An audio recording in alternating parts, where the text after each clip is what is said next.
history and America's godly heritage. We talk about anything that affects your faith, your family, or your freedom. So don't go anywhere, because Point of View starts right now.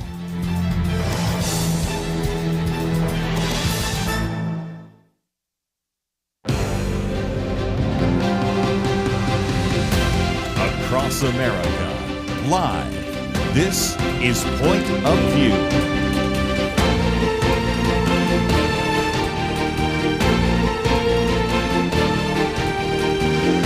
And now, Kerby Anderson. Thank you for joining us. It is the Friday weekend edition. We're so grateful that you can join us. In studio with me today, Dr. Merrill Matthews, public policy analyst, as well as Holly Randall, associate counsel for First Liberty Institute. Going to talk a little bit about some of these religious liberty issues, as we oftentimes do on Friday, especially since earlier in the week there was the Religious Liberty Commission focusing on the military. Then we're going to get into a little bit on the border crisis because of a very good piece that I mentioned earlier in the week from the New York Times. This piece by Mark Krikorian gets into it in a little more detail. And then the issue of the day is health care, Obamacare, enhanced subsidies, and a variety of other issues. We're going to try to make our way through that and then probably get into a couple of other issues before the 2 hours is up. But Holly, let me come to you for just a minute. First of all, you've got a successful resolution of the Shields of Strength case. Again, we can explain that these are almost like little dog tags that have verses on them. And then also, you've had this testimony this week on the military, and we've heard from individuals that were chaplains, individuals that were Navy SEALs, and a lot of those individuals you've been reporting for and actually defending there in court.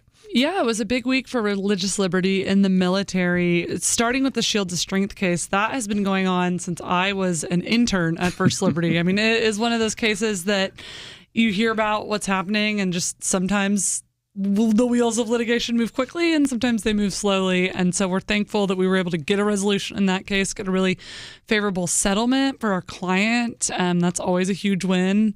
The situation that happened there, we had a client that made, just like you said, dog tags for the military service members that had typically one of the military service branch logos on them. And then the other side would say, have an inspiring Bible verse, maybe Joshua 1:9, someone that was going to be in a war, in combat, might draw encouragement on.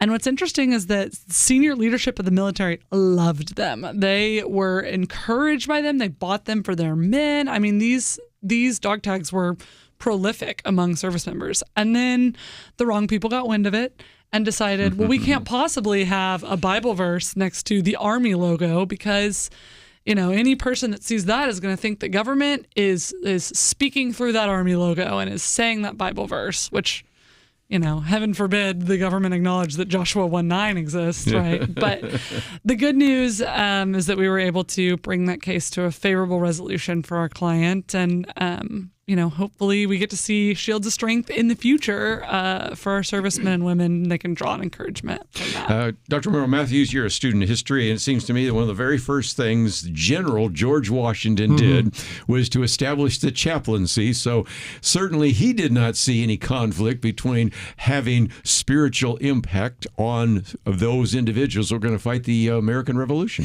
And you've got this notion there's no atheist in foxholes.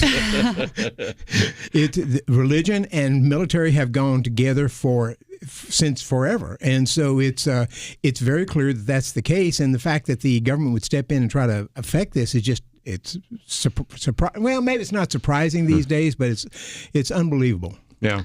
And so that's one of those. The other, of course, is just some of the testimony, and that just happened down the road here. We broadcast in Dallas, and if you go to where the old Parkland Hospital was, in their debate room, it's, of course, not a hospital now, they had this wonderful presentation, and it gave individuals who were listening a chance to hear of the various challenges to the military, and you've been front and center in many of those cases. Yeah, First Liberty does a lot of work with military-focused cases. I think it's a really great area for us to advance the law, advance religious liberty. We had one of our very own attorneys, Mike Berry, testify. He is a Marine, or had been a Marine, is now serves in the Reserve Officer Corps, and he was able to share his experience about service, and then also conflict with religious liberty in the military over the vaccine accommodations. And we had some Navy SEAL clients that we also got to represent at First Liberty. We secured the first injunction against the Biden administration's mandate to the Navy that they must vaccinate at all cost. And we had clients that had religious objections, and we were able to get an injunction to keep them from getting kicked out of the military that began with some brave Navy SEALs and then finished with every Navy service member. So about 3,000, 4,000 clients, which was huge. And the what happened in the military during the Biden administration, to some extent Obama administration, especially during the Biden administration, is the military became ground zero for diversity, equity, and inclusion policies. I mean, it was where they were pushing the culture. So education and the military, they were pushing these things, and we saw even ads for recruitment and other things where you've got people talking about how you can be who you want to be in the Army. It was just bizarre. And my understanding is, I haven't seen numbers lately, but enrollment is up in the military now that President Trump is in, as I understand it. Well, one of the things that was kind of interesting that we surfaced last week when Kelly Shackelford was here is that there was a survey that was published also in Christian Report, and they found that actually, if you look at like 18 to 24, twice as many people in the military attend church as just the general population. Mm-hmm. Now, it isn't so much that they became Christians when they actually joined the military. It's that because we have an all-volunteer army, we tend to bring more out of the South, where there tend to be more churchgoers. And so if you're from Mississippi, Alabama, Georgia, whatever, South Carolina, you are more likely to be a churchgoer. But anyway, that illustrates, if nothing else, Holly, why you've been defending these individuals, because there are a lot of individuals that go in with Christian convictions, and they really have a desire to really emphasize their faith while they're in the military. And I've heard Mike Berry say that really when they talk about recruitment, legacy is one of those. If your parents, grandparents were in the military, you're likely to be in the military. Another one, of course, is being conservative or being patriotic. But a third one is the fact that it turns out that a higher percentage of Christians tend to enroll in the military. That's not surprising. Yeah, I was at actually the World War II Museum in New Orleans this weekend, which was an honor to visit. Pearl Harbor Day was on Sunday, and so it was exciting to be there. And it's interesting, you walk through their beautiful museum, but around every corner in an exhibit, there's a New Testament that a service member carried, or a book of Psalms, or whatever it is, a memento from their faith or from their church background. And so it was cool that they had collected those things over time to see, our service members have been doing this since 1941. There's an exhibit on the chaplaincy corps and how it, served service members during World War II. And there's a very large, a gun on top of a tank that the rumor is it converted more men to Christianity than Peter and Paul combined because of its, formidableness. So you're exactly right. We have a huge faith tradition in our military, and it's exciting to see that First Liberty gets to be a small part of seeing that continue for many years.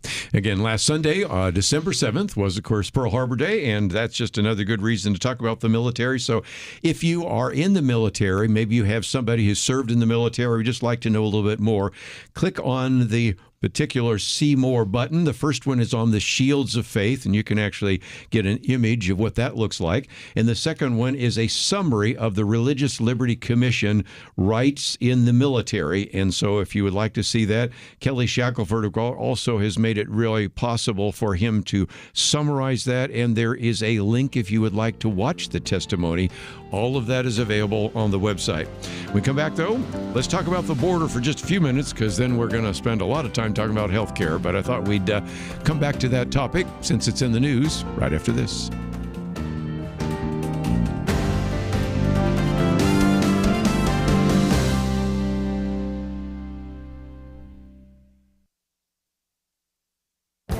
This is Viewpoints with Kerby Anderson. Michael Green created quite a stir when he proclaimed that the true poverty line in America is at least six figures. While I appreciate his attempt to remind us that it takes much more money to have a middle-class lifestyle, I knew his economic assumptions were off. But he deserves credit for reminding us that our devalued dollars don't go as far as they did 6 decades ago. Tyler Cohen challenges the myth of the $140,000 poverty line by looking at some of Green's assumptions. For example, the original research paper that led to the official poverty line was calculated as 3 times the cost of a minimum food diet in 1963, adjusted for inflation. But the poverty line today tracks the cost of expenses and already has picked up the additional factors included in Green's analysis. Tyler Cohen also reminds us that poverty in America has been falling for many decades. In 2023, researchers at the University of Notre Dame, University of Chicago, and Baylor University measured poverty using consumption, what people are actually able to buy rather than income, which can fluctuate due to a variety of factors unrelated to well-being. They found that since 1980, poverty has fallen by more than 27 percentage points. Here's a simple comparison.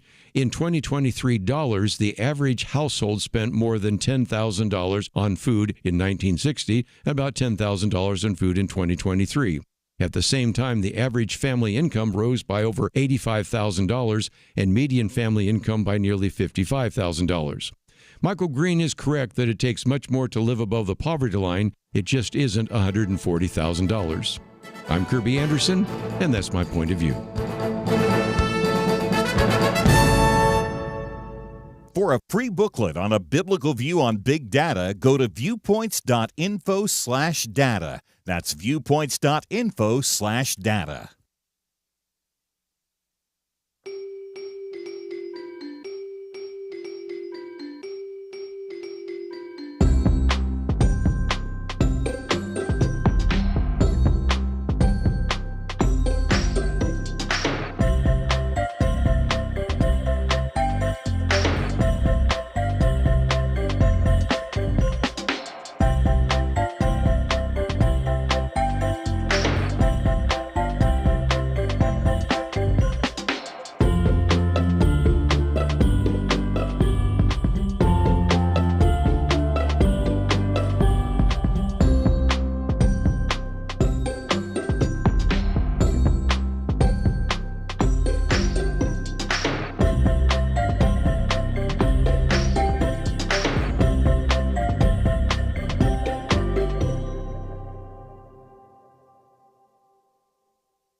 You're listening to Point of View, your listener-supported source for truth. Back once again in studio with us today, Dr. Merrill Matthews, Holly Randall, and a little bit later we will have opened up the phones because especially as we talk about health care and some of these issues, I know some of you have comments or questions, and we certainly welcome those. But I thought before we did, earlier in the week, I did talk about this article that appeared in the New York Times, and it had this title, How Biden Ignored Warnings and Lost Americans' Faith in Immigration. And there have been a lot of people that said, well, how about that? Except we sort of already knew that already. And so I wanted to put out this piece by Mark Krikorian. We haven't had Mark on in quite a while. Maybe we need to. He, of course, looks at the immigration issue. But Dr. Matthews, you've read it. I've read it. I mentioned a little bit on the air. But I think it was interesting. Mark Krikorian says, isn't this amazing that now we actually have people believing that that is possible? At the rate we're going, they're going to believe that COVID-19 came from a Chinese lab and maybe Russia didn't even manipulate the 2016 election. I mean, just talk about a day late and a dollar short. We've been getting a lot of things in this past year, over the past year, of things that the media have now discovered, like President Biden had some issues, some mental health issues. All of a sudden, books coming out and with people who were around him saying, well, we saw this for some time, but nobody was saying that last year. That's right. At this time. And that was and we find this about the border as well. What's interesting about this is the New York Times article, which is probably going to be have a paywall there, but if people have access to it, it cites a number of people in the administration who said there are people who were concerned about this, and they tried to warn President Biden about it, and at some point he seemed to apparently agree, but then never actually acted on it, and just seemed to be, burdened by the whole thing because they wanted to focus on other things. But this became a huge problem, and I would even argue there are people who will say that the lawfare against President Trump is what brought brought him back in? Maybe, but I think things like the Biden administration ignoring the border and the finally getting the media to focus on this and seeing all the people coming in, that people got so upset with these things that they just turned against President Biden on a number of areas, especially, ironically, Hispanic groups, which President Biden apparently thought would hold him accountable for imposing restrictions on the border. In fact, it worked just the opposite. There's one line here that I thought was interesting because he pulls out in the Times piece, by the halfway mark of Mr. Biden's term, the failure of his approach was impossible to ignore. And he puts except they ignored it. Yes. And it's like, really? I mean, they talk about individuals talking to him before he's actually been sworn in, and still there is just this steadfast ignoring all of that. And I think one thing that Mark Krikorian brought out that I hadn't thought of when we talked about it earlier in the week is nowhere is the name Homeland Secretary Alejandro Mayorkas mentioned, and you kind of think maybe he's one of the people that they consulted with, and he's trying to maybe rewrite history or something. You know, they had a Zoom call. It mentions they had a Zoom call before President Biden took the oath of office, having a discussion about this and feeling that there needed to be some kind of clamping down, some control over the border. And apparently Biden, as I understand the article, sort of generally agreed with him at that point, but then never actually implemented it. And remember, Mayorkas went to Congress and said, there's no crisis. We don't have a crisis on the border. And it's things like that which you deny, when you come up and deny things that people can plainly see, that became a real problem for them, because they didn't just stay at the border. Then Governor Abbott, Governor it started moving people. DeSantis started moving people to New York, Washington, D.C., some of these other cities. So saw the buses coming out. Then you had Eric Adams in New York complaining about all these migrants that are coming to the city, creating so much cost for the city, but that they had to be able to try to do this because it was part of the law that they had to provide for them. So they get hotel rooms and other things. They get cards to be able to go to the stores and buy things. And there was a big pushback from the public about this. Especially in Martha's Vineyard. Especially in Martha's Vineyard. Matter of fact, we're not going to give them cards and hotels and everything. We're going to put them on a bus and get them out of town. So if nothing else, Holly, let me come to you, because this whole issue of the border is part of the reason why now we're having such a debate about deportation and a variety of other issues. And it seems to me that some people forget how we got to where we are, where I think the small conservative number is we brought in an additional 10 million people, and I think that number is small, but whatever number you want to use, and now to try to remove all 10 million is probably not ever going to happen. Yeah, and we're going to talk about, I think, affordability later on, and you've got to know that this is sort of part and parcel of that conversation too, of when you're just sort of injecting more people at these massive numbers and your economy is just reeling from it. Basic supply and demand is going to tell you that that's going to become an issue. And I mentioned during the break, Senator Jim Banks from Indiana, he, and I respect, is sort of holding the Trump administration accountable to their promises to solve the problem that Biden created. He sent a letter to Secretary Noem saying, hey, I need an update on what's going on with these deportations, because, in one holiday week of Thanksgiving, 4 Indiana residents were killed in car accidents where, the guilty party was someone that was here illegally, whether it's in a large truck or just in a small passenger car. They were causing these accidents and killing American citizens. And so I think it's a good conversation to be having, just to point out, like, hey, Trump administration, like, you made these promises. We want you to solve Biden's problem. And so I think it's something that they should really prioritize, because we in Texas here have had similar stories where there's been accidents happening because of people that shouldn't be in this country because they broke the law upon their entry. Well, and Secretary Kristi Noem was in front of Congress the other day, and you'd think she was doing something wrong. And actually, she was doing what, of course, they said they were going to do. Go ahead. And, of course, they've run into issues in doing this because you have the ICE agents oftentimes covered with masks. That's got some pushback. Yeah. You've got people who are opposing this, setting up websites where they can, and apps where you can find out where ICE is going and go there to protest.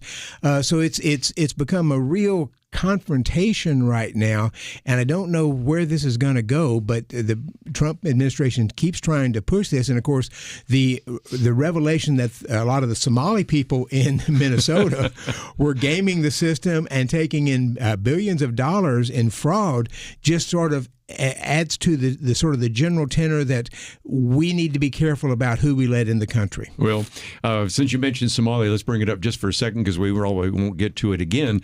But we have talked about it earlier in the week. At least $1 billion in one scam alone with Somalis. Now, again, how did the Somalis end up here? Well, you got to go all the way back to a time in which it was almost a client state of the United States. But then after the Berlin Wall fell and everything, we were less likely to support the dictator there in Somalia. And so as a result, you then had a civil war, and you might remember Black Hawk Down, and you might remember the Battle of Mogadishu. Well, at this point, then you had all the Somalis ending up in places like Kenya in such abject poverty. So then I'll at least give two credit. Lutheran Church and the Catholic Church primarily said, we need to do something. So they wanted to bring them to this country. And you might say, how is it that you have so many individuals that lived in hot desert areas in Minnesota? Yes. And the reason is Minnesota provided the best benefits. And so as a result, they came, and for a while, many of the Somalis were actually working in meat packing and all of that, but they're not out there in the rural areas anymore. They're mostly in Minneapolis, St. Paul, and most of them are on welfare. And I pointed out in my piece in The Hill a few weeks ago, 25 years ago, U.S. organized crime families in the U.S. were behind a lot of the fraud going on in Medicare, Medicaid, and welfare. Now it's mostly foreign groups that have moved in here. So I highlighted Russian groups that are in, sort of scamming the system. There's a range of just foreign organized crime that have moved in the United States, or they're doing it from outside the United States, creating fake accounts, getting money coming to these fake accounts and helping them. The fraud in these programs is enormous. And yet we're having trouble getting a grasp of it. I forgot to bring your book in here, but I'll hold it up. If you are not familiar, Holly, he's written a book on the subject. And you need a part two, though, because like you said, it has changed dramatically. And as a result, not everyone from the third world, not everybody who's from Somalia, not everyone that is an illegal immigrant is engaged in graft and fraud. But as we're going to talk about a little bit later, even the editorial board of the Wall Street Journal said Obamacare is a mecca for fraud. What a surprise. You've written about this before. And it's just an illustration. If you are concerned about, as you said just a minute ago, Holly, affordability, balancing the budget, waste, fraud, and abuse are things we talk about. But this isn't just a throwaway line. It's a real concern right now. Yeah, absolutely. I think you hit the nail on the head. There's downstream effects that are happening from people that are here lawfully, American citizens, and we've got to figure out how to get a handle on it. Well, again, this debate's going to be taking place through the rest of December, although pretty soon they're going to go on vacation, so it might happen in January. What about Obamacare and subsidies? We'll talk about all of that right after this. God is moving in this nation, and how we meet this moment will influence the future that our children and grandchildren inherit. Let me explain. Bible reading among self-identified Christians is higher than it's been in a decade, and it's millennials and Gen Z leading this Bible reading surge. But even though Bible reading is at a high, trust in the accuracy of the Bible is at a low. And that's why we must meet this moment to help the young adults who are seeking truth to become anchored to it. You can meet the moment by partnering with Point of View. Your partnership helps equip Americans with the biblical perspectives our nation so desperately needs. Give today at pointofview.net or call 1-800-347-5151. And when you give by December 31st, your gift is doubled. That's pointofview.net and 1-800-347-5151. Point of View will continue after this.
You are listening to Point of View. The opinions expressed on Point of View do not necessarily reflect the views of the management or staff of this station. And now, here again is Kerby Anderson. Big debate right now is about health care, and of course the debate is whether or not to continue these enhanced subsidies into Obamacare, the Affordable Care Act, or not, or to bring about some kind of structural change. And Holly, we've had these conversations before, especially a couple of years ago when, of course, there was a debate about the Obamacare issue. But Dr. Merrill Matthews has written a very good piece on some things that Republicans could do to make health care affordable.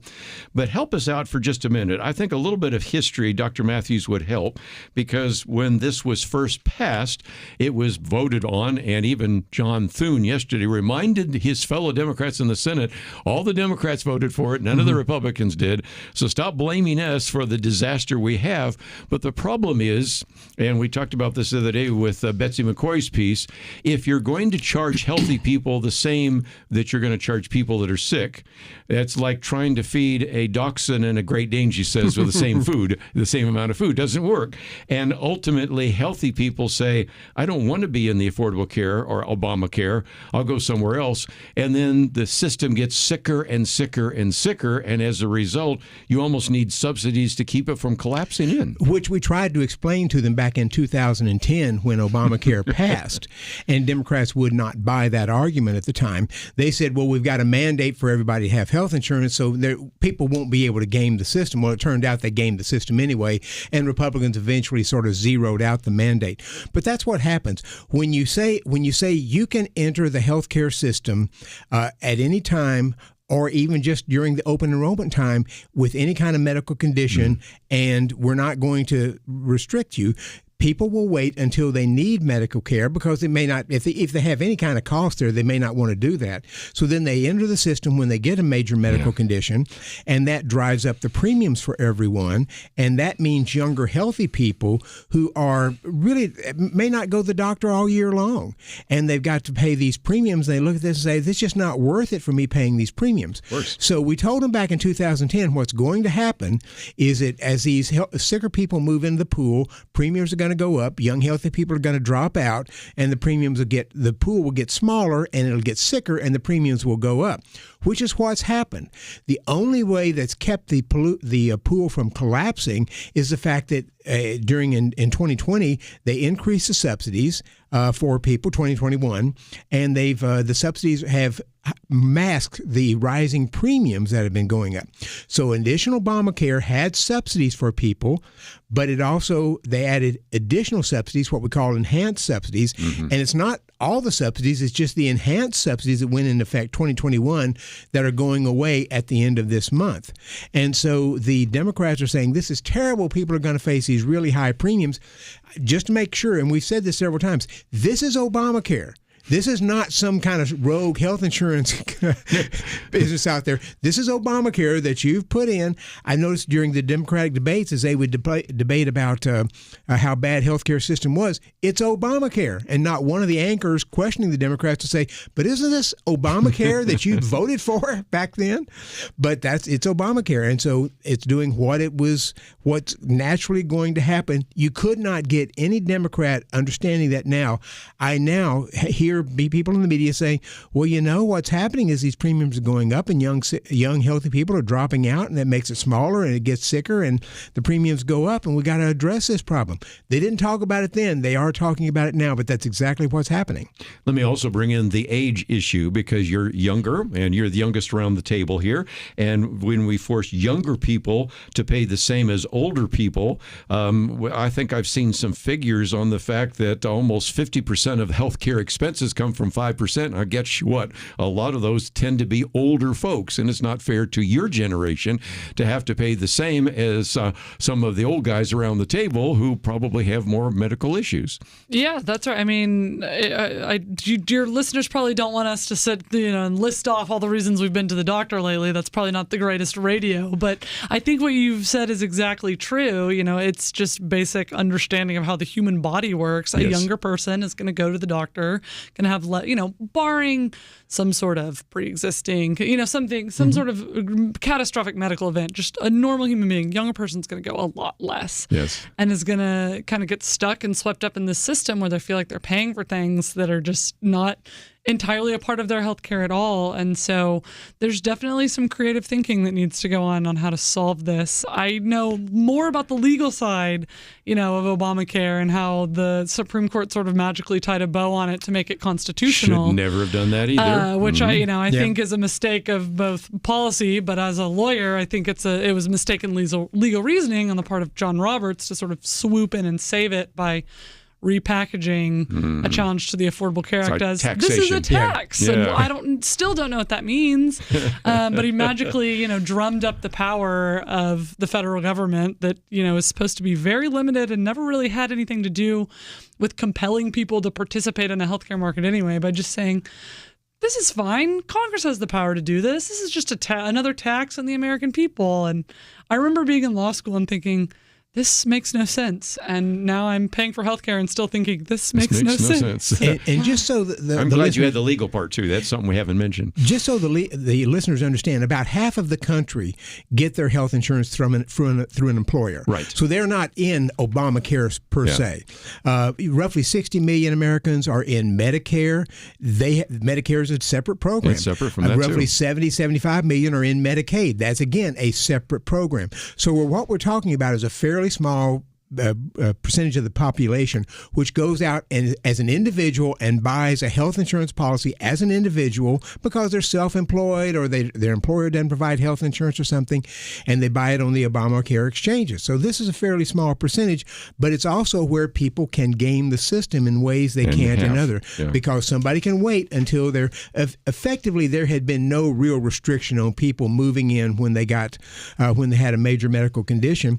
And the problem with it is, as we pointed out, it makes young, healthy people pay more. The people between the age of 2 and 18, healthiest segment of the population, almost never have any medical care. And prior to Obamacare, if you were a family and you wanted to go buy a policy to cover them, it was cheap. I mean, it was dirt cheap.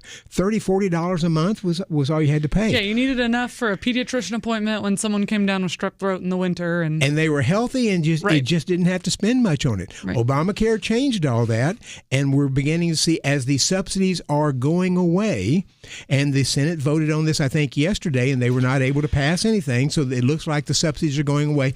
I understand there's about 8 Republicans who are looking at a discharge petition in the House to try to force a vote on this to get the subsidies back in. Then it would go back to the Senate. I don't know that the Senate would pass it. But if the subsidies go away, there will still be subsidies. There just won't be enhanced subsidies. But people are beginning to feel the impact of the way they created Obamacare. Yes. Well, again, for the rest of our time, I wanted to kind of work our way through some of your ideas. And interestingly enough, the ones that are in your article, and this is one that I would highly recommend. Of course, we have a couple of other articles, so it would be the 4th article of the Republican Plan for Affordable Health Care. And the ideas you put forward are the ones we talked about with Brian Darlin summarizing kind of the things Rand Paul has done, I think Betsy McCoy. But the first one is the idea of health savings accounts. It used to be called medical savings accounts. Now they're HSAs. A lot of people have access to them, but a lot more need to have access to them. Right. And what the proposal is essentially to try to move to something called a large HSA, which means that your employer could put the money, instead of your employer spending money on health insurance, the employer takes the money he spends on health insurance, puts it into your large HSA, and then if your employer provides a plan, you can use that money to buy into it. If you want to go out and buy your own plan someplace else, you could, or if you want to pay directly for health care, you could do that, or some kind of option, some kind of a combination of those things. And the idea is to give people control over their health care dollars, because what happens in the health care system is that we are completely insulated, not completely, but mostly insulated from the cost of things. If I don't pay that much attention to my employer's insurance, if somebody else is paying for it, I don't pay that much attention to how much the doctor's going to charge, if my insurance company is going to pay for it. So the idea is to put money in people's hands and let them decide where they want to spend that money. And again, just think about this, Holly, that if I said, hey, let's go out to dinner tonight, and I say I'm going to put it on the point of view credit card, well, you're going to really not pay much attention to the right-hand side of the column there. Just not, cost is not a big deal. There's a point of view credit card. All of a sudden, if you have to buy your own meal, when's this dinner happening? Then all of a sudden it's going to be very different, because you have to use your credit card, and maybe you could use the First Liberty credit card. That's probably one of the things, because Dr. Matthews, you pointed out when we come back from the break, I'm going to talk about this. Sometimes health emergencies, you can't comparison shop. But you've actually done some evaluation on the remarkable difference between, say, coronary bypass or maybe getting a knee replacement. And if all of a sudden you let the free market and people are going to comparison shop, guess what? That's going to have an impact, a positive impact on lowering the price. So we'll come back and talk about that after I take them out to dinner, I guess, right after this.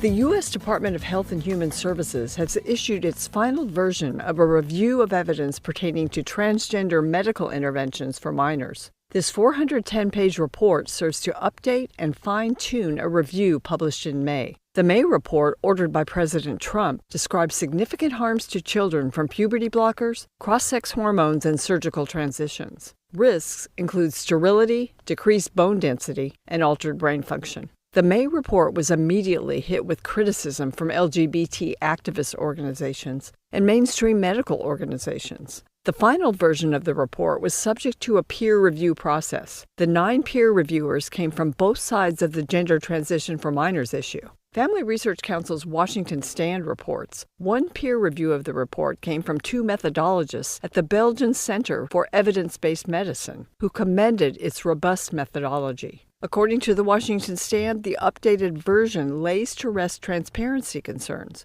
by publishing the list of contributing authors, which includes researchers at prestigious institutions such as the Massachusetts Institute of Technology, Duke University, and Baylor College of Medicine.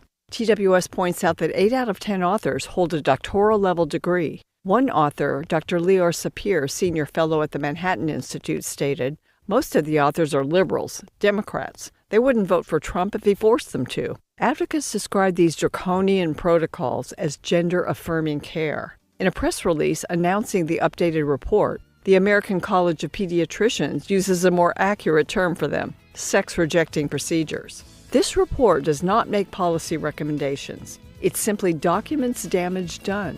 Hopefully, it marks a turning point and causes us to stop this abuse of young people. For Point of View, I'm Penna Dexter.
You're listening to Point of View, your listener-supported source for truth. One of the lessons is never use a metaphor. Now everybody wants to come to the Point of View dinner, but nevertheless, I think it illustrates a point, though, and that is that if you are paying for it, then you would pay attention to the price. But Dr. Matthews, there's I think a flaw in the Republican argument right now, because as much as I believe in transparency, and quite frankly, when I sometimes have asked a doctor just to be mean-spirited what that particular procedure will cost, you think I would actually have said something that was offensive to their sensibilities, because most of the time they don't even know. That's absolutely right. But even if it is transparent, if you're not paying for it, Who cares? Who cares? And it's funny. You can walk into the drugstore and you'll pass through a whole lot of over-the-counter drugs that have sales on, prices everywhere. You go to the pharmacist. How much does something cost? They don't necessarily know. What's your insurance? We don't know. When you go to, if you want to get cosmetic surgery, you can go to one cosmetic surgeon and say, I'd like to get a tummy tuck here. What's the price? They'll give you a package price, everything included. You can go down the street to another one and ask the price, and you get a package price. You can go to I believe it's called the Surgery Center of Oklahoma, where they take no insurance and they post prices on the website. If you want to get a hip replacement, a knee replacement, they'll post the price there and you can look at it and see what the price is, but they don't take insurance. The point is, if insurance isn't paying, people want to know what the price of something is. If insurance is paying and I'm insulated from the cost, I don't really care what the price of something is. And that's the problem that we have. You have Republicans now who want to come out and say, we want to get transparency. We want to get real prices out there. You will never get real prices out there until consumers demand real prices. And once consumers have control of the dollars and they go to the doctor and say, you want me to take this new drug? How much is the brand name prescription drug versus the generic? Once consumers are asking those questions, then you will get real prices out there. But you won't get that until consumers are handling the money. And this is why until you give consumers more control over the dollars and you give them an economic incentive to be value-conscious shoppers in the healthcare marketplace, just like they are in the grocery store, at the department store, when they're going on Amazon to buy something online, you're not going to get real prices and real people trying to control the pricing. We're going to talk about affordability a little bit later. Of course, some of that relates to this. And I think I sent to you this graph where they said the various places where the government has tried to make things affordable, they haven't been affordable. And the places where the government has had sort of hands off. And of course, the classic illustration is healthcare. And that gets into the second point that you make, and that is health insurance deregulation. Of course, Rand Paul and others have said being able to buy insurance policies across state lines. But if we were to deregulate some of that, then individuals could make some choices. The example I used the other day is our listeners in Georgia remember this sticker shock when all of a sudden Obamacare mandated certain things that had to be in a policy, whereas before the insurance policy was affordable. They faced more in, say, Georgia than in, say, New Jersey, a sticker shock because a lot of New Jersey already had those mandates in there, but that's part of the issue as well. If you can make a choice about insurance and we begin to deregulate some of that, wouldn't that make some sense? The people need to understand that Obamacare outlawed most traditional insurance. Remember, if you like your health plan, you can keep your health plan. Nope. That was PolitiFact's 2013 lie of the year because you couldn't keep your health plan. And so you need to deregulate. You need to deregulate part of Obamacare so that health insurers can create policies that people want and are willing to pay for. And that's the key aspect to it. I almost never drink alcohol. I don't need drug and alcohol abuse counseling in my health insurance policy. Somebody else may, but I don't. And so I need to be able to go through and figure out what I want in a health insurance policy and be able to buy that type of policy. And we cannot do that now. So you need to remove that. And you would see a range of different policies coming back. There would be short-term policies, which are still available now, though Biden tried to limit that. Limited benefit plans. There might be comprehensive health insurance with a high deductible. Remember, back before Obamacare, we would talk about a deductible of $2,500 for a family, and Democrats would say, oh, you must be in the pocket of the insurance companies because you want people to pay all this stuff. I remember seeing people say that to you in Congress. Absolutely did say that. Yeah. Now, in the bronze plans, you could have a deductible of $8,000 or $9,000 and double that for the husband and wife, and Democrats say, this is great insurance. So you need to be able to have insurance policies that you and I want and give people control over the dollars to make those choices. I will make one point, though. Some Republicans are saying, let's take the enhanced subsidies that we've been giving them and create a large HSA and give them those enhanced subsidies. I want to be careful about doing that because what we're seeing happening in Minnesota, healthcare is ripe with fraud. So you need to be very, very careful about what kind of money, especially if it's taxpayer money. If it's the employer money that's putting it in my HSA, that's one thing. If I'm making a tax-free contribution to the HSA, that's one thing. If we're getting the government to come fund my HSA, don't be surprised you find an awful lot of people trying to move into that system and gaming the system. Yes. Again, that article, Obamacare is a mecca for fraud, is certainly the case. But one other point, and then I'm going to open up the phones because I'm sure there will be some questions there. And of course, we have many other things to cover. We did talk about the idea of large HSAs, the health insurance deregulation. But then people say, well, what about Obamacare? And your argument, and I've heard other people, Betsy McCoy mentioned that as well, turn Obamacare into a high-risk pool. Right. Given the fact that's the direction it's going, the healthy people are leaving the pool, and the pool's getting more and more sick and more, well, actually, so smaller. That could be a high-risk pool. And really, we have a number of states, I think a majority of states that actually have high-risk pools now anyway. Well, there were 35 states that had high-risk pools before Obamacare. And then Obamacare actually created a federal high-risk pool that was going to be a short-term thing until the full insurance came in 2014. So, yes, Obamacare is becoming a high-risk pool as young, healthy people are leaving it. And that's the definition. I mean, the pool gets smaller and sicker. And finally, you have people who, so I would keep Obamacare. I would just let it be set aside as a place where if I'm uninsured, I don't have employer insurance, because if you have employer insurance, they have to take you in employer insurance. If you go into Medicare, they will take you regardless of medical condition. Same thing's true with Medicaid. But I would let Obamacare stand as a high-risk pool, have subsidies for it to help people. The high-risk pools in the states had that. And then you've got a safety net for people who are uninsured and need to get health insurance because they have a medical condition. Holly, let's talk politics for just a second, because had somebody even ask me today, why is it Democrats are so holding on to Obamacare? Well, it's because of the name. It is the signature, really the signature piece of legislation from Barack Obama. And are you willing to die on a hill and actually have the longest shutdown in American history? And the answer is politics. Don't you think? Exactly. I think you're right. It's got that kind of hallmark coinage to it. The name, it's got Obamacare. I also think earlier you had the Road to Serfdom out, your pamphlet on that. And the cover of it is a banner of the Democratic Socialists of America.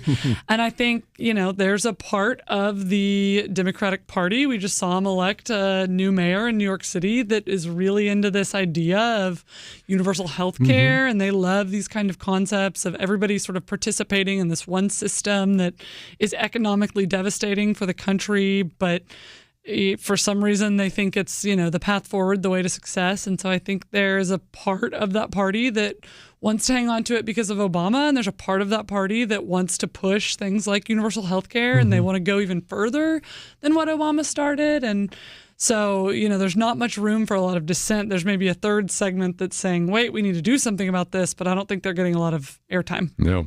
Again, I'll just hold it up. That's the December booklet. If you don't have that, of course, we would be glad to send you one, but it's one of the reasons to actually join the Truth Team, and you receive those automatically. Let's open up the phones, though, as we go to a break. That number is 1-800-351-1212, 1-800-351-1212. We have a lot more to talk about, but love to get some of your comments as well. All that coming up right after this. Who can you trust? Years ago, many of us could probably have provided a fairly long list, but today it seems we almost can't trust anyone. Educators don't even know what a woman is anymore. Many so-called public servants have shown all they care about is themselves. The FBI has been accused of bias, law-breaking, betrayal, and journalism. It's largely corrupt, with no Clark Kent standing up for truth, justice, and the American way. All of this is why Point of View Radio is more important than ever, and your part in supporting us is more needed than ever. Do your part today in supporting trustworthy truth. Stand with us and help push back the lies and the darkness. Visit pointofview.net. Don't put it off. Take a moment right now and click on that big blue button that says Donate Now. Or call to invest at 1-800-347-5151. Pointofview.net. and 800-347-5151. Point of View will continue after this.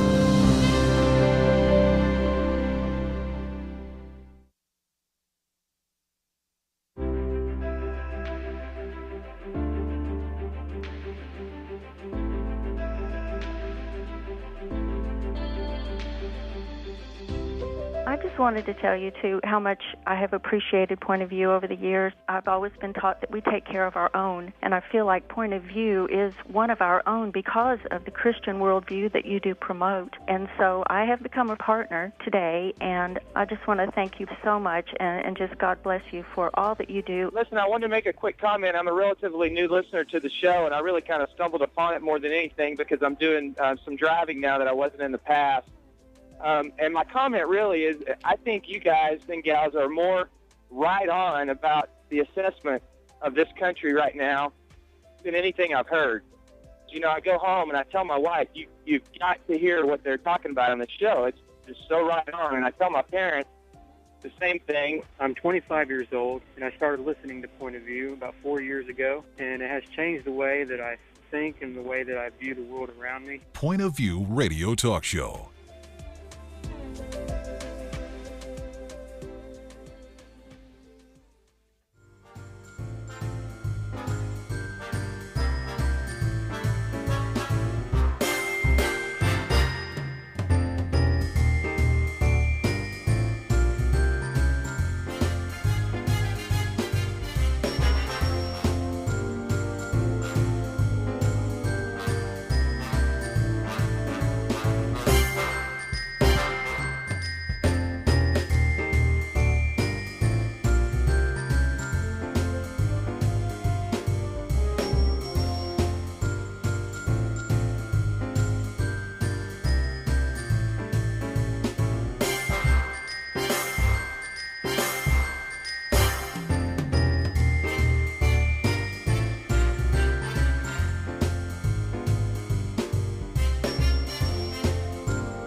Hi, this is Kerby Anderson. You know, each day we take on the tough issues and provide a biblical perspective to them. The topics we cover are wide-ranging: apologetics, theology, prophecy, creation and evolution, intelligent design, marriage, family, child-rearing, the millennial generation, trends in society, politics, economics, business, religious liberty, the Constitution, public policy, foreign policy, military policy, tensions in the Middle East, abortion, homosexuality, pornography, sexual ethics, media, technology, history, and America's godly heritage.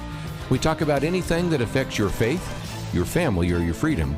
So don't go anywhere, because Point of View continues right now.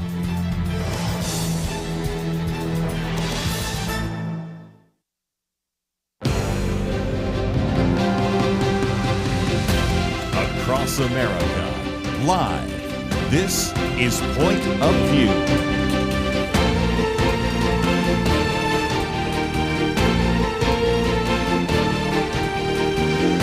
And now, Kerby Anderson. Second hour today, if you'd like to join the conversation, 1-800-351-1212. And again, we have in studio with us Merrill Matthews and Holly Randall, but another article that gets into this issue of healthcare and also affordability, which we're going to get to sooner or later. And that has to do with being able to buy pharmaceuticals. And Mark Cuban has actually put together a model that Donald Trump seems to be borrowing from. And that is, again, the cost of pharmaceuticals is very high. And there might be ways to eliminate those middlemen. I want you to try to explain some of that.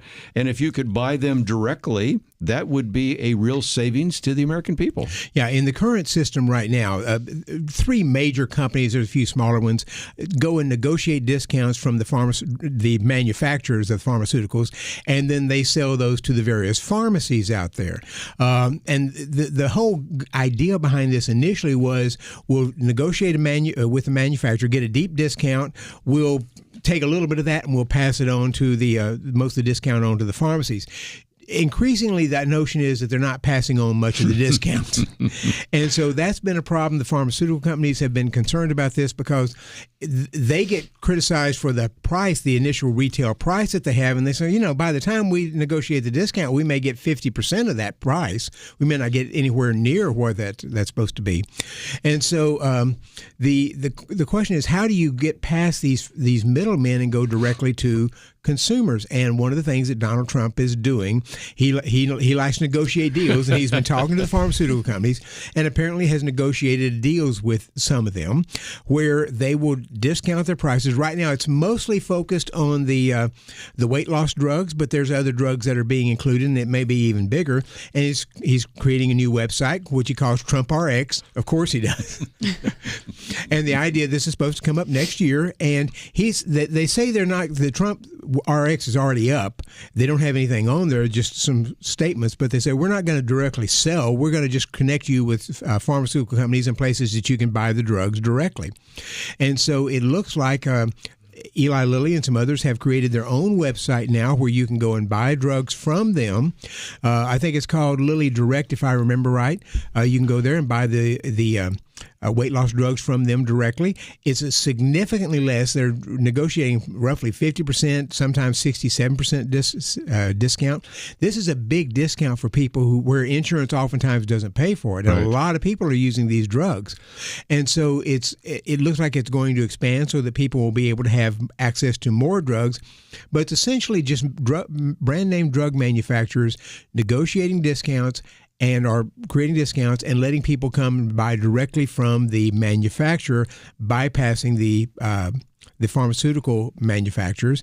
And I asked the question in the piece I wrote on this, does this get rid of pharmacies? No, 90% of the drugs out there are generics, and I don't know that it makes sense for me to go online to buy the generic. It wouldn't be, when I go to the pharmaceutical and I get to the pharmacy, the drug is usually free. If it's a standard thing that happens, and oftentimes considered preventive or something like that, it doesn't cost anything. So there's no incentive for me to go directly to the manufacturer.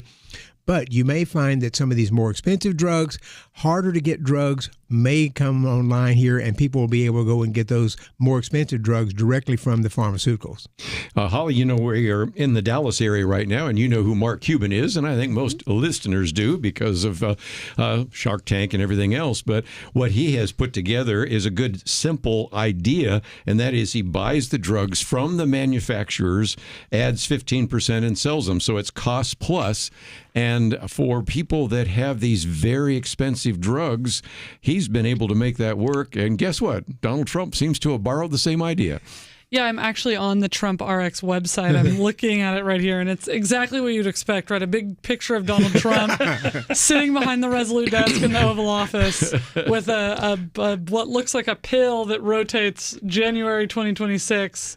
Find your medication for the lowest price, Trump RX. So he's also taken some of Mark Cuban's showmanship flair. I think maybe he and Trump are cut from the same cloth a little bit in that regard, but maybe that's some of the personality it takes to make their kind of money. I don't know, but it has a lot of merit, don't you think? It has a lot of merit. I think this could end up being a game changer for the drug industry if people can go and buy these directly bypassing the middleman. And as you mentioned, Mark Cuban's, I'd encourage our people to go cost plus drugs, Mark Cuban's Cost Plus Drugs. You can find it easily. And just look at some of the prices there. Some of them are dramatically discounted. Now, if you're talking about amoxicillin, just a standard antibiotic or something like that, it might say that it costs you $7 at the pharmacy. We'll get it for $4 here. There's not much difference. And most of what's on Mark Cuban's site, which has hundreds of drugs, are generics, but there are a few brand names. But they do take insurance now from some insurers, and they're trying to expand both the insurance companies and the drugs that they want to get more brand name drugs. So it's a very good place to go if you're having trouble getting your drug at an affordable price. Go and take a look and see if that works out better for you, because you're just ordering it directly from Mark Cuban. And the new drug companies coming in doing this will be something like that, I think, only you're going directly to the drug company. And there might be some other companies that sort of work as aggregators. We have Lilly, we have Pfizer, we have GlaxoSmithKline or something like that. So you can check all three drugs. Something like that may come up. And you probably noticed I just went to Cost Plus Drugs, and guess who? The picture of Mark Cuban is there. Right, yeah, it's not just one scroll down. He's not quite so regal like Trump was behind the desk. It's more of we're not even trying to sell this. I'm just trying to say that a lot of times people complain because we're going to spend a lot of the next part of the program talking about affordability, and part of that is the issue of health care, which can be solved with some of the things that Dr. Merrill Matthews just mentioned, and certainly for individuals, and this would be the individuals that have a chronic issue or maybe are elderly, some of these drug costs are very significant. And if you're dealing with heart issues, maybe you're a diabetic, you can just start thinking about some of these that are very significant: blood pressure, cancer, all those kinds of things. That is something that's been implemented already in the private sector, and it seems like Donald Trump's trying to do it in the public sector. Right, and some of these discounts are significant. And let me just mention, and I do this with one particular drug I get, it is cheaper for me to pay out of pocket for that drug at the pharmacy than it is for me to go through insurance. My copay in insurance is more than I just pay out of pocket. So I'd encourage people to go look. Even if you have insurance, you may find the drugs that you're getting significantly less expensive at, say, Mark Cuban's website than when you go through the pharmacy and have insurance pay for it. Wow. So again, I hope that this is somewhat practical. Earlier in the week, I did a commentary on AI scams, artificial intelligence scams, and I said, sort of like a PSA, but every once in a while we just try to cover some things that maybe should be covered by the legacy press, but we certainly cover them there. And again, if you find yourself saying, well, I didn't get all that information, you can go to the piece that says Trump Pharmaceutical Plan, or it's Trump RX, could be a game changer, either one. It's not. It doesn't really go effective until next year sometime. But you can actually link on and find the website that Holly just mentioned, or you can find the one with Mark Cuban and go there and see that one's already active. And if that's helpful to you, it's just another issue of the cost that people are paying in terms of health care, and part of that is pharmaceuticals, and that's just another way to address that issue. Let's take a break, though. Okay, affordability is the big issue, and yet Dr. Merrill Matthews says, are Republicans turning Uncle Sam into Uncle Sugar? We'll talk about that right after this.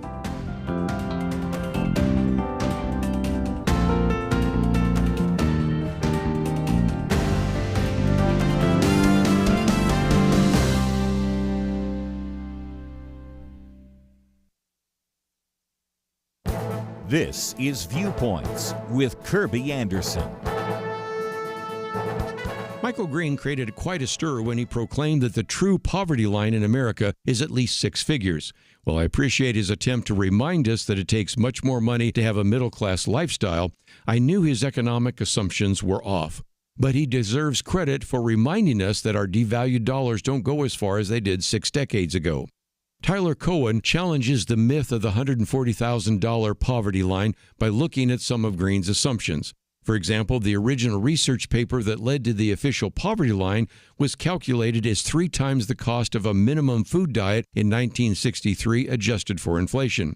But the poverty line today tracks the cost of expenses and already has picked up the additional factors included in Green's analysis. Tyler Cohen also reminds us that poverty in America has been falling for many decades. In 2023, researchers at the University of Notre Dame, University of Chicago, and Baylor University measured poverty using consumption, what people are actually able to buy rather than income, which can fluctuate due to a variety of factors unrelated to well-being. They found that since 1980, poverty has fallen by more than 27 percentage points. Here's a simple comparison. In 2023 dollars, the average household spent more than $10,000 on food in 1960 and about $10,000 on food in 2023. At the same time, the average family income rose by over $85,000 and median family income by nearly $55,000. Michael Green is correct that it takes much more to live above the poverty line. It just isn't $140,000. I'm Kerby Anderson, and that's my point of view. For a free booklet on a biblical view on big data, go to viewpoints.info/data. That's viewpoints.info/data.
You're listening to Point of View, your listener-supported source for truth. Back once again, 1-800-351-1212. Merrill Matthews as well as Holly Randall.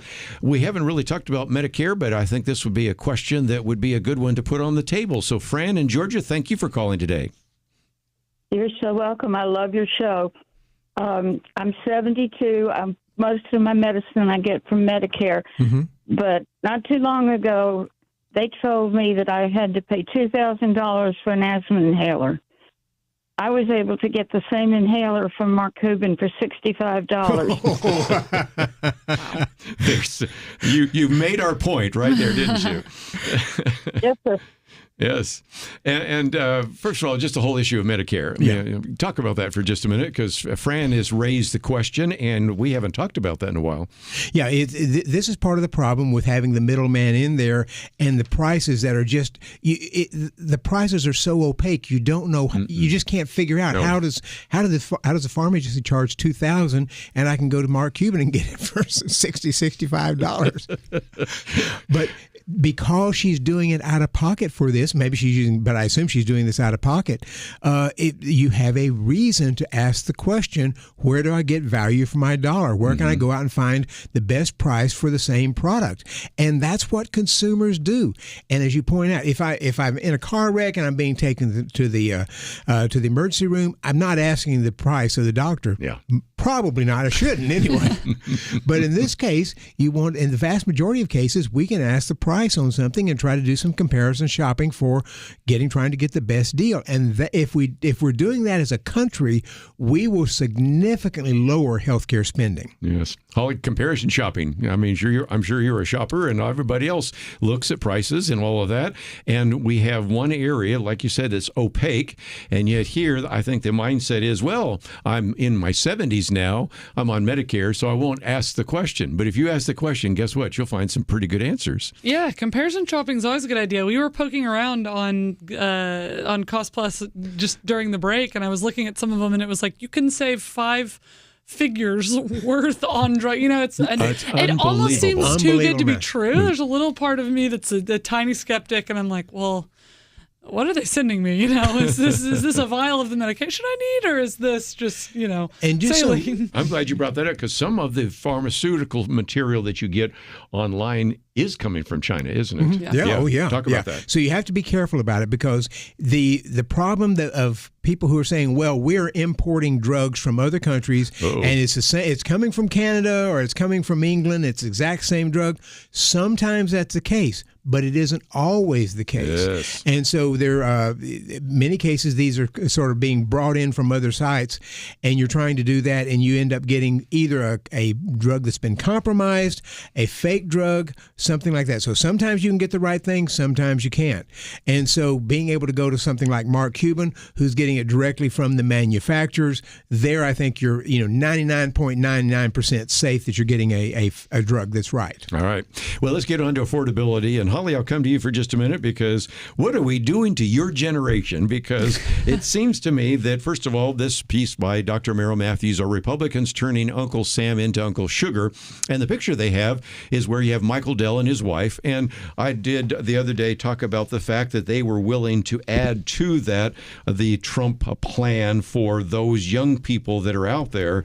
But at a time when we have $38 trillion of national debt, to have Trump accounts being given to children doesn't make a whole lot of sense to me. And I'd love to hear from somebody of the younger generation to address that. I think when I saw the headline on it, I did about 10 double takes, because it sounds like the word that we used when we talked earlier sounds like we're on a slippery slope to universal basic income, which is something that we are adamantly opposed to from an economic standpoint. So I don't quite understand, and I'm sure there's a Donald Trump explanation for it that he's created, but I don't quite understand what we're doing with just cashing money into bank accounts when there's a massive debt that, eventually the money is going to have to go to anyway. So let's not. This is part of the one big beautiful bill. And so they've created these accounts. They go by a special name, but Trump, of course, called them Trump accounts. Trump accounts. So now they're Trump accounts. And under the bill, for if you were born in 2025, 26, 27, or 28, you're supposed to get $1,000. The government is going to put $1,000 in there. As you mentioned, Michael Dell has come up and said they're donating $6.25 billion to provide. I think it's going to be roughly $250 to like 25 million accounts, a bunch of accounts. I read today that the Bank of New York is saying that they may go ahead and deposit $1,000 in each of its employees' Trump accounts for their kids. So that's an employer providing some money for that. And I'm not opposed to the Trump accounts. The notion that you have kids that have some kind of special account when they're born, that family employers can deposit, but we have a $38 trillion federal debt. I don't mind the private sector doing that, and I also think that having this in the stock market is good rather than Social Security. Well, they'll just be borrowing it from that. So it has, and then of course we're talking about ladling out $2,000 for the American Rescue Plan. So $2,000 for the American Rescue Plan, which Trump says money for you and money for you and money for you and money for you. You get a car. You get a car. Yeah, that's what I was thinking. That $2,000 is supposed to go to everybody except, he says, high income people. We don't know where that income level. There's no details given on this Trump handout so forth. That's $2,000. You will sometimes hear them say, "Well, this is coming from the surplus that we have from tariffs." But even if you want to say that, we still, last year, the fiscal year ended in September, we had a $1.77 trillion deficit in the last fiscal year. The Congressional Budget Office is estimating we've got about $1.7 trillion deficit this year. Here we go again. And you go all the way off to 2034, we're looking at about $1.5 trillion deficit. We have not got any money to be able to do this. So we've got to borrow the money to put in the Trump accounts, and we've got to borrow the money to hand out $2,000 to everybody. And we're paying interest on that money that we're handing out to everybody. And then plus, let me just mention, we thought the American Rescue Plan that Biden and Democrats passed in March of 2021 was going to exacerbate inflation, as we think it did. So that was $1,400, up to $1,400. We're going to do $2,000 for every adult. And so if you're a young family with 2 young children born in this this year, in the next couple of years, you could get $2,000 per adult one time, and then $1,000 per kid. So you'd be able to get $6,000 per family. If we have a surplus and we've got that extra money, okay. In fact, the Texas Lieutenant Governor has suggested that Texas ought to be putting $1,000 in these accounts. Yes. And again, if you have the money, and Texas probably does, that's one thing. If the employer wants to do it, that's fine. But here, I didn't post this one, but it's the most recent one because it just came out, and that is Treasury Secretary Scott Bessent says that Americans are going to get very large refunds, up to $2,000 per household. As a matter of fact, Christmas could be coming twice, they're saying. Working Americans are going to get very large refunds of $1,000 to $2,000 per household early in the new year. The checks will come in the first quarter of 2026. And of course, that's due to the one big budget, beautiful bill. But then he also says, I think we're also going to see 100 to 150 billion of refunds. It could be between 1,000, 2,000 per household. And then there are all sorts of other issues, because then the whole issue of auto deductibility has been changed. No tax on tips, and a variety of others.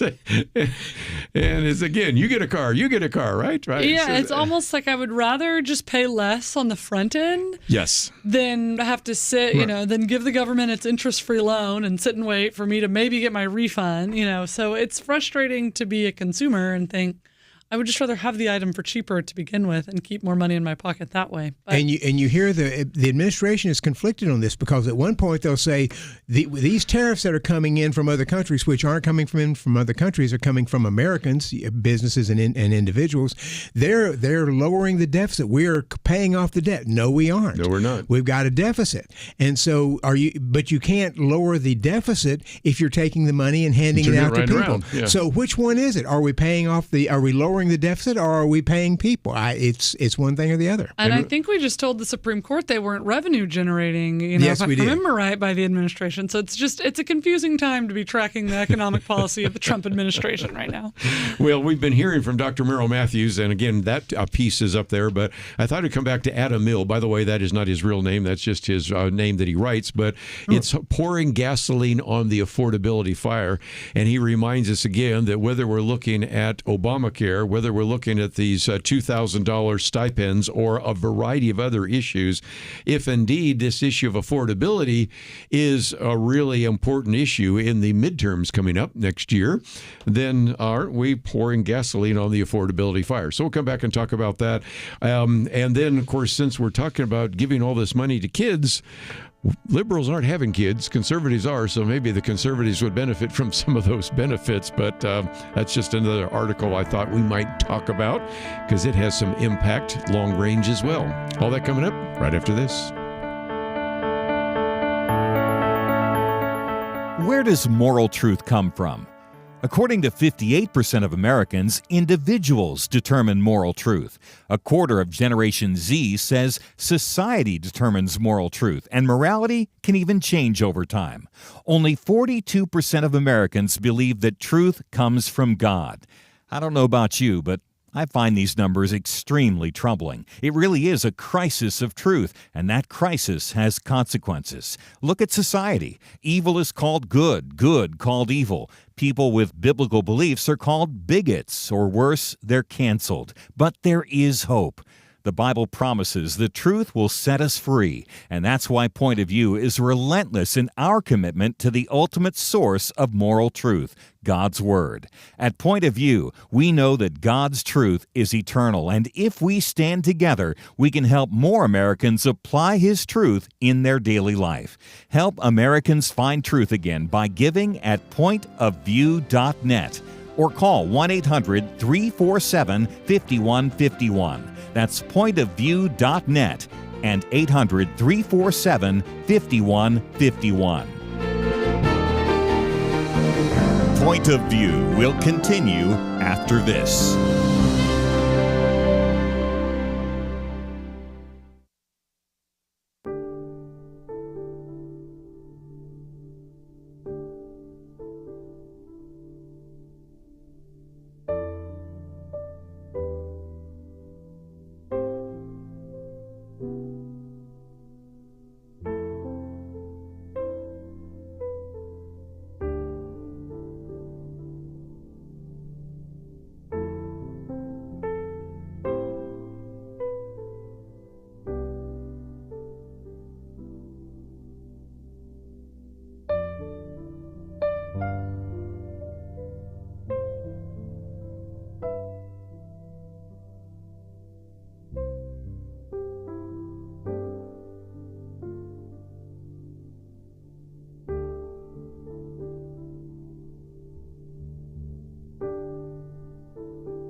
You are listening to Point of View.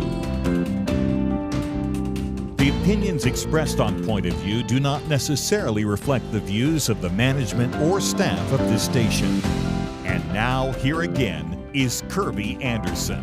Back once again, we have a piece here by Adam Mills. Now, that's a pen name for an attorney in Washington, D.C., but nevertheless, I thought it was kind of a good summary because he ties it into pouring gasoline on the affordability fire. And so he talks about, first of all, Congress poised to actually pass the enhanced COVID-era subsidies of the Affordable Care Act. Then, of course, he talks about the fact that we've, of course, wanted to make health care affordable, then gets into some of the other issues as well in terms of some of the ways in which the insurance companies are benefiting because we give the money to them instead of individuals. So Donald Trump has proposed maybe managing health care expense with patient-enrolled savings accounts. Then, of course, you've had people that have wanted to say, maybe while we're talking about this, requiring the universities and colleges to guarantee student loans because then they might be on the hook to make sure that they get people graduating on time. And of course, we talk about also, as Dr. Merrill Matthews mentioned just a minute ago, Holly, if indeed we saw putting all that money during the pandemic into the economy, you're creating money out of nothing. And just the other day when they increased the, or actually decreased, I should say, the interest rate by 25 basis points, at the same time was also the announcement they're going to be buying treasuries. It just seems to me that we're headed for more inflation. And if that's supposed to help people deal with affordability during the midterms, I think it's going in the wrong direction. Your thoughts? I agree. The university point you make about making schools guarantee loans to get them on the hook, I think that would also encourage them to, motivate students to get degrees and things other than underwater basket weaving studies, trying to gear students toward profitable careers. So I think there's good solutions. I recently watched Mad Men, which I do not recommend at all for its morality. Yes. But as the show, it was praised for its accuracy to the period that it was portraying, which is like 1957 to 1971. And it was shocking for me, born in the mid-90s, to hear the prices because they do that several times in the show. They'll go eat and they'll get the bill, and they've had this big lavish dinner, and the waitress is like, okay, that'll be $30. And there was multiple times they talked about the price of homes that I was like, this isn't that long ago. And these are totally foreign, amounts of money to me. The main character loses $5,000 at one point, and you would think the world is ending for that $5,000. So it was shocking to me just to see the absolute, I don't know a world where you carry around loose change and feel like you can buy anything with it. Yes, and so that used to be the case. Right. And dimes. Now we're getting rid of the penny. And it's interesting to see how you're right, this affordability fire is like gasoline, kerosene, nuclear bomb. It's all gone off at once. And hearing Trump's response to this, because he is being pressured by his staff to sort of come out and talk about the affordability issue, but he's turning it on its side. And there's this new thing called affordability, and this is a Democratic hoax, and it's not really a problem because the economy is going great. He's going to pay a price for that. There are people you can make two things can be true at the same time. The economy can be doing fairly well, and the large majority of people not feel like it's doing well for them. Right. And this gets back to something that Ronald Reagan said one time when he said a recession is when your friend loses his job, a depression is when you lose your job, and a recovery is when Jimmy Carter loses his job. And the point being is this is all the same economy, but if my friend loses a job, well, that's kind of bad. But if I lose it, it's terrible. And there are people who just feel like prices are going up, and they are going up some, not as much as they were, but they're seeing price increases. They're having some things through no fault of their own, or for instance, the eggs that we had at the beginning of the year, you had bird flu and you had a problem. Beef is the same thing.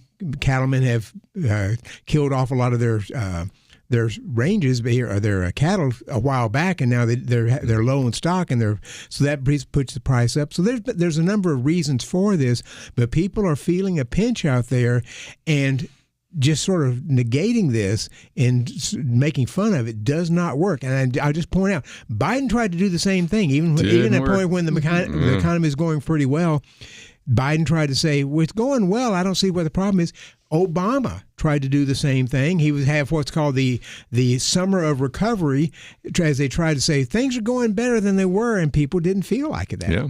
Well, and back to the point that certainly Holly was making, they referred to this as a K-shaped economy. One letter goes up, one letter goes, part of the letter goes down. And again, at a time when the dollar is being devalued, and it's being devalued, it's being, the half-life is about 10 years, because we increase the amount of dollars being produced on round about 7%. And so you do the old rule of 72. And so about every 10 years, you lose half of your spending power. Well, that means it takes more dollars to buy land or your house or stocks or bonds or gold, whatever it might be. But then if you're one of those individuals that does not have assets, which are most of the voters, now they may have some in a 401k, but I was shocked the other day to find out the median for a 401k isn't very much either. And you're trying to figure out how to spend enough money for groceries, gas, and rent. You can see why, if you make fun of affordability, that is a guaranteed way to lose the next midterm election. Yeah, and I think it's something that sort of ushered in Trump's success in the election. I remember being on this show during the Biden administration while they were campaigning for the 2024 election, and we talked about, conservatives should be running on a platform of, I'm going to make things more affordable. And we all felt a squeeze during the Biden administration. And so for Trump to sort of alienate that base, that part of the people that voted for him was because they couldn't buy things like, and eggs and beef, and those have their own markets that go into it, but they couldn't afford the basics. And so that's inevitably going to be a part of every election. And so it's never a good idea to alienate people that are telling you, I can't afford my home anymore. And expect them to vote for you. It's opened the door for Democrats to criticize Trump on affordability. Because even though they sort of created the problem. And the same thing happened back in 2007 when Democrats, because George Bush did not, remember George Bush wouldn't veto bills and they were spending a lot among the Republicans, and Democrats were saying, elect us and we will get control. We'll be financially responsible, fiscally responsible. They weren't, but that was a message that resonated with people. And I don't know why Trump doesn't quite get this. Just on seniors, 40% of seniors' Social Security income is their majority of their income. Right. And if you're giving the average Social Security, say, a couple of $1,000s a month, even if you have a husband and wife, and that's maybe $3,500 when you add the two together or something, and that's the majority of your income, you don't have a lot of money, and you're being squeezed at the grocery store, not so much at the gas station right now. Prices on gas have been falling over the last week or so, but it's tough, and you need to be able to be able to show some empathy for them, even if it's not entirely correct from a full economic standpoint. Part of that is communication, because you and I both have interviewed Stephen Moore, and I saw him on the other day, and he was talking about, eggs are down, but bacon's up, and talks about that. Just 2 days ago, we talked about the price of gas, and what was it, 35 states have it less than $3 a gallon. Oh, it was $2. Less than $2.50. It was $2.20 yesterday when I was at this. Yeah, and so and again, Texas is one of the lowest. Oklahoma and Texas are the two lowest. No surprise, 1 and 2, California, Hawaii. Yeah. But nevertheless, and those are the kinds of things that need to be communicated. Of course, we also posted a piece by Lawrence Kudlow. And so part of it is you have a story to tell, but that story is undercut by saying that affordability is a hoax. That's the problem, isn't it? Oh, absolutely. And the issue is, James Carville came up with a thing, it's the economy stupid. Yes, sure it is. And I tweak that. It's the perception of the economy stupid. Yes. Because even if the economy is doing great, if the majority of people don't feel like it's doing well, you're still going to get hit, even if the economy is doing well. And a good example of that is George Herbert Walker Bush, because the economy seemed to be doing pretty well by what would be 1992, but Bill Clinton won anyway because everybody was actually perceiving that the economy was a mess, and it really wasn't. So perception is important, even more so than reality. And Democrats have the wind at their back right now. You have the new mayor of Miami, hasn't had a Democratic mayor in, I think, like 3 decades. Since 1999. Yeah. And and it comes up and you've got a Democratic mayor now. There's an important person, I think, in this conversation that the Trump administration should be using more, and that's J.D. Vance. I mean, Donald Trump he's probably never walked into a grocery store and bought a carton of eggs genuinely for himself. Yeah. But J.D. Vance grew up in a family that affordability really mattered to. And so I think they're going to get hit on this issue, but the tool that they have in their toolkit, and it sounds, insensitive to refer to someone's impoverished childhood as a tool, but I just mean he understands and he can empathize with people and he can speak to this conversation well. Yes. And again, the president's not on the ballot, neither is the vice president, but these members of Congress, and I argue that some Democrats that are incumbents are not going to do well either, and Republicans could not do well because there is just a sense that this is not working, so let's throw the rascals out. So we'll see what happens, but let's take a break. Got a couple other issues to talk about right after this.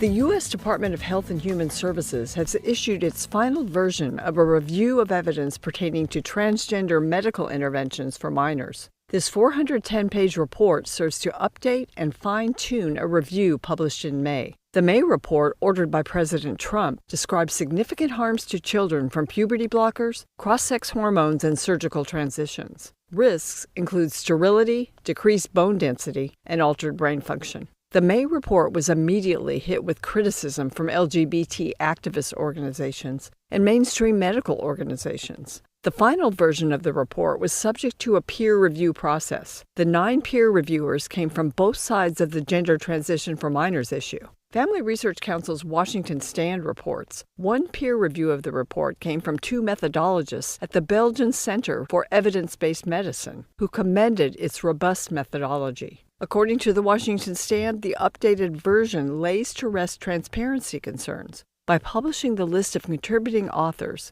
which includes researchers at prestigious institutions such as the Massachusetts Institute of Technology, Duke University, and Baylor College of Medicine.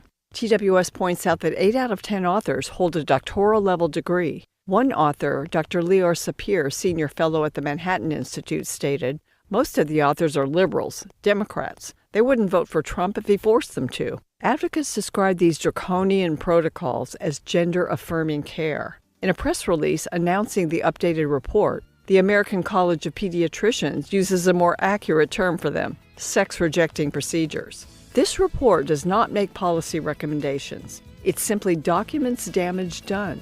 Hopefully, it marks a turning point and causes us to stop this abuse of young people. For Point of View, I'm Penna Dexter.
You're listening to Point of View, your listener-supported source for truth. Back for just a few more minutes. Let me just mention the Viewpoints commentary today. Mine is the new poverty line.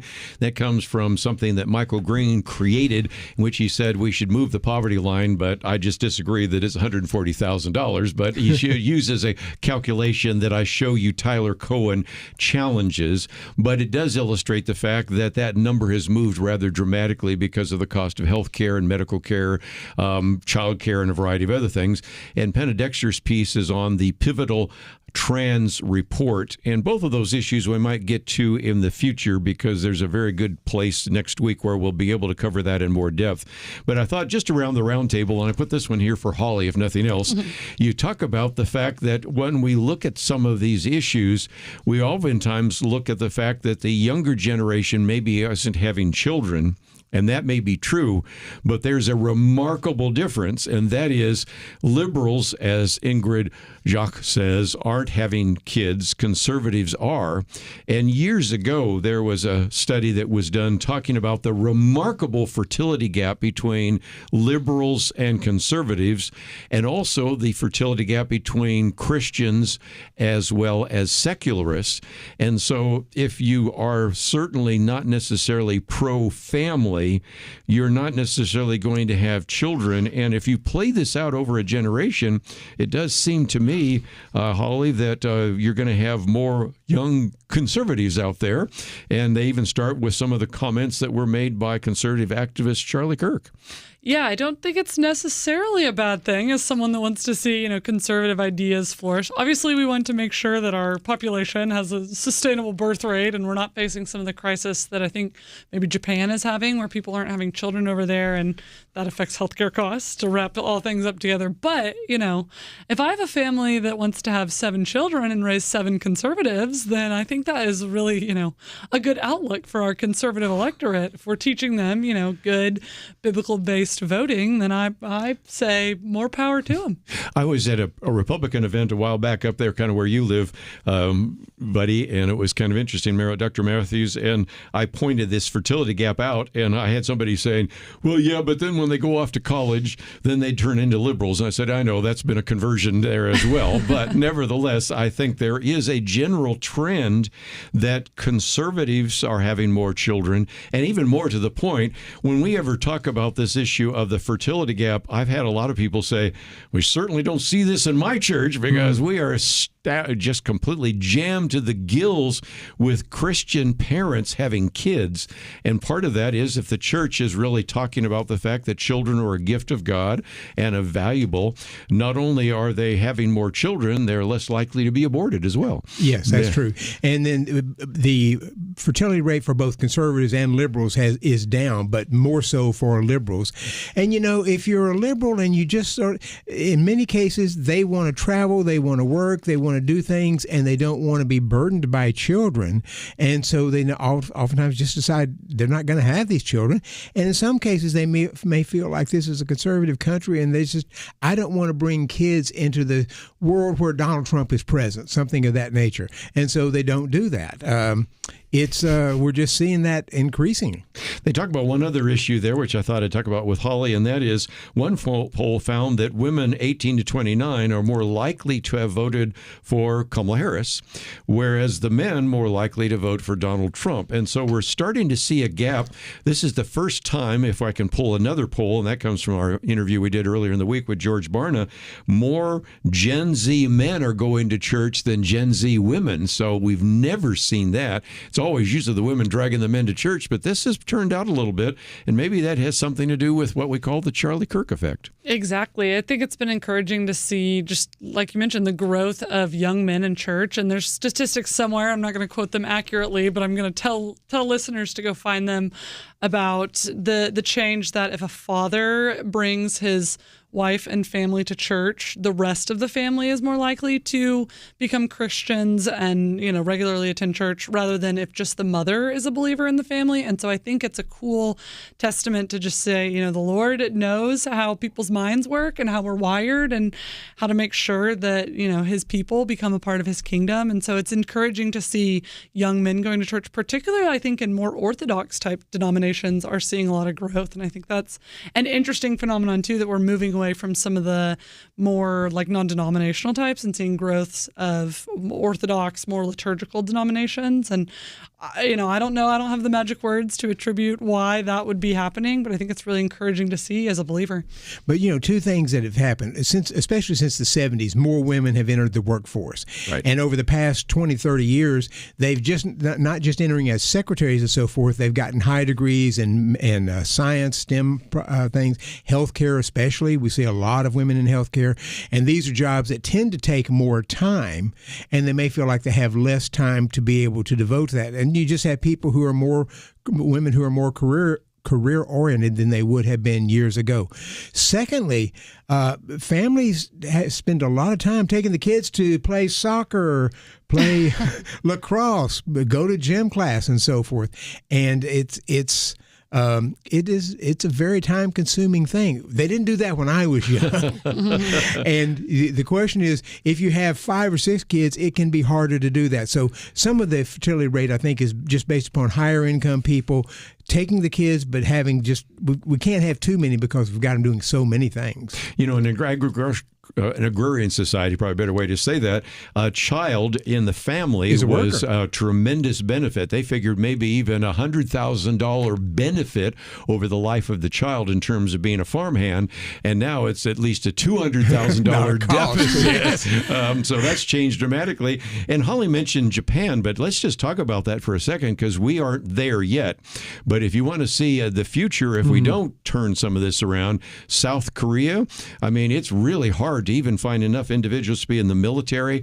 Recently, we took a trip to Greece, and there the fertility rate 1.1, Spain 1.2, Italy about 1.2. I mean, you're talking about in Greece, there are more grandparents than parents, more parents than kids. I mean, it's just turned almost the other way around.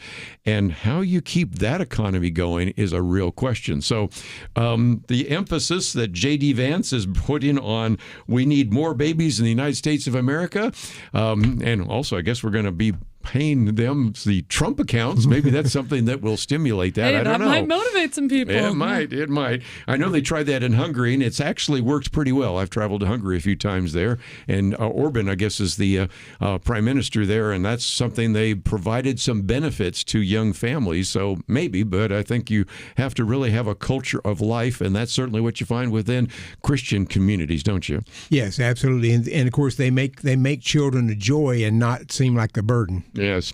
Well, we're just about out of time. Let me first of all mention that if you'd like to know a little bit more about First Liberty Institute, we have a couple of those articles there, Shields of Strength.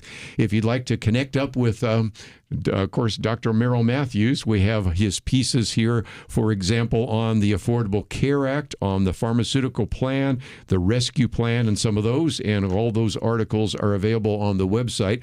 As I mentioned just a minute ago, the Viewpoints commentary today, Penedexter's one, has to do with the issue of a report on transgenderism, and I think we'll cover that probably next week in some detail because it's a 410-page report, so that is certainly the case that we'll cover. But if you are not receiving the Viewpoints commentary, there's a place where if you click on the button that says Read Now, it says Never Miss a Viewpoint, and we will send to you in your inbox, mine, Monday through Friday, Penedexter's on Saturday, and so you can do that as well.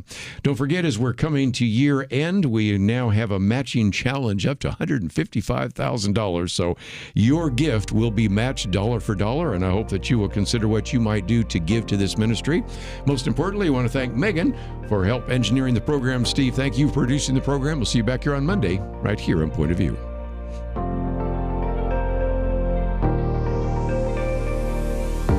God is moving in this nation, and how we meet this moment will influence the future that our children and grandchildren inherit.